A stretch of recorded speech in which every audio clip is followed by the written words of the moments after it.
Morning, afternoon, evening, whatever time it might be, wherever you are.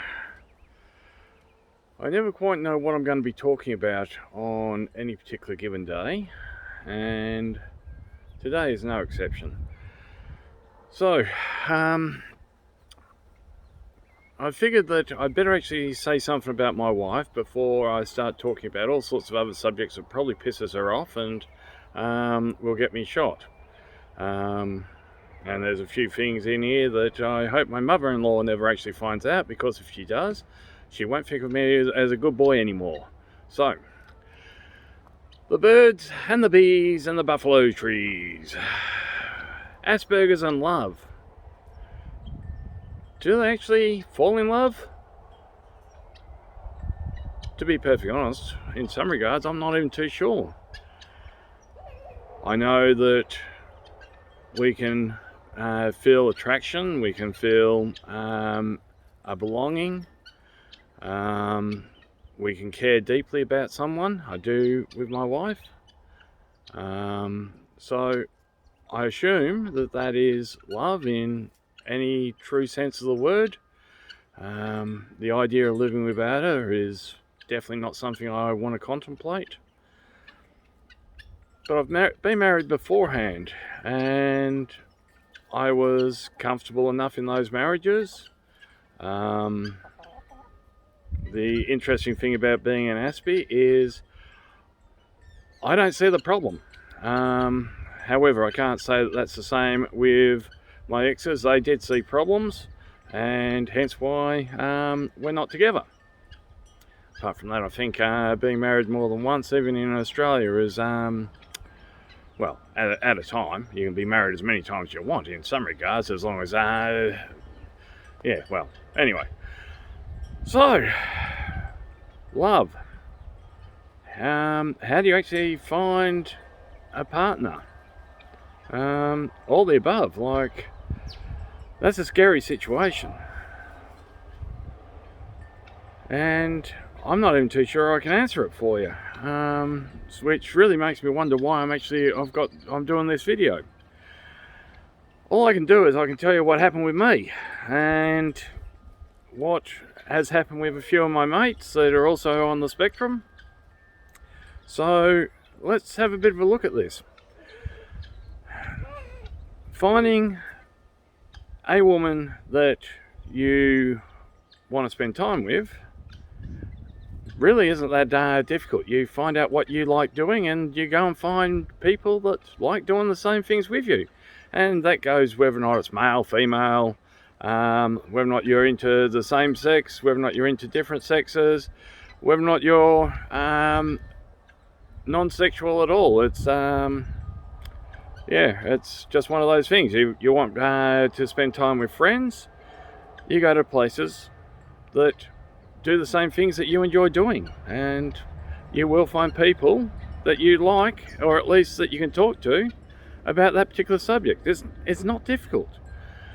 If you wanted to end up take it a step further than just being friends, again, that's really not that difficult. Like, heck, if I'm 100% honest, you can go down to the pub tomorrow, or tonight, whichever one you want, I suppose. Yeah, you go to the pub tonight, and you could find a female that wanted to spend an evening with you without any trouble at all. Or opposite sex, same sex, blah blah blah blah. I'm heterosexual. Please forgive me if you aren't. If I talk about going and locating a female, please end up traded across to locating a male. If you're same sex, treat it as if I don't really give a damn who you actually love or anything like that, or whether or not you even love them, or it's just purely a sexual energy that you have. I don't really care. Maybe that's one of those Aspie things. I'm a little bit more not too worried about what you want to do, and just purely worried about what I'm trying to do. So, if you do find somebody, let's get back to going to somewhere where you're actually that you enjoy, and you find somebody and they enjoy doing the same things and so forth and so forth. It's up to you where you want to take it. I've been married 4 times. First wife, she ended up, I was still in the army at the time, and I was doing a little bit of security. She ended up ran into me. She came up to where I was working several times during the day, and finally invited me out. Well, hinted sufficiently that I got the point that she wanted for me to actually invite her out. She organised where we were going for dinner. She organised what she was doing that evening, right through to taking control of pretty well every aspect. And I was still I was still very Aspie, and I was trying to work out at 2 o'clock in the morning how I was supposed to be getting home that night, because of the fact that, trains stopped running. So I've just figured, I've got about a 15k walk. That won't take too long. As I said, I was in the army at the time, so I just sort of looked at it and I thought, that's going to be just a quick hour and a half, 2 hour walk, so no worries. So anyway, that's how thick sometimes us Aspies can be. We don't actually realise what's going on. Second wife I got introduced to, and I was a little bit more wiser, and so sort of recognised some of the same sort of behaviours. Third wife, I still have no idea why. We married. 12 months later, I was looking for the door, and I wasn't being very faithful to her or anything like that. The worst thing about Aspies is we can often we see shiny. So something new, something bright, something that's going to distract us. So all of a sudden, what we thought we wanted is no longer good enough, and so we therefore go and find something else. I had given up on all this relationship nonsense before I met I met my 4th wife when I was at uni, but we didn't click at that stage. It was about 13 years later. It wouldn't have been 13, it would have been 10. We'll call it 10 because it could be between 9 and 11, so I'll call it 10 to end up average it out. So after 10 years, we made contact via Facebook. Aspies do spend a bit of time on social media because it's one of the few places we feel safe and we can actually talk and communicate, and most of the time we don't get judged for it. We can have our say and not get shut down. So anyway, I met up with her. As I said, I wasn't into wanting a relationship, but I had discovered that, as I said, if you want a short-term fling, there's plenty of people out there that are prepared to do that, and I'm not saying my wife was one of those. I was on a journey around Australia and finding various places to sleep, and they weren't on the side of the road. So there's definitely enough people out there.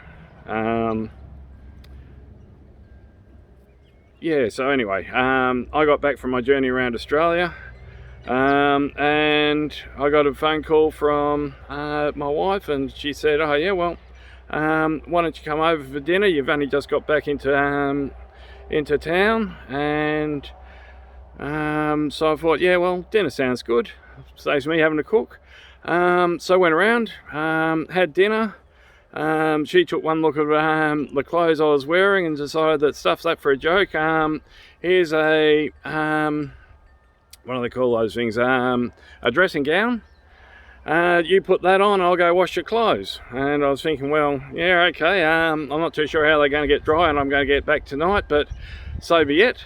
And yeah, long story short, she kidnapped me for 6 months. I wasn't allowed, well, I wasn't allowed to return home. It's just that there was no need for me to return home for 6 months. And it allowed me to get myself sorted out a little bit more, and it allowed her to get to know me a lot more, and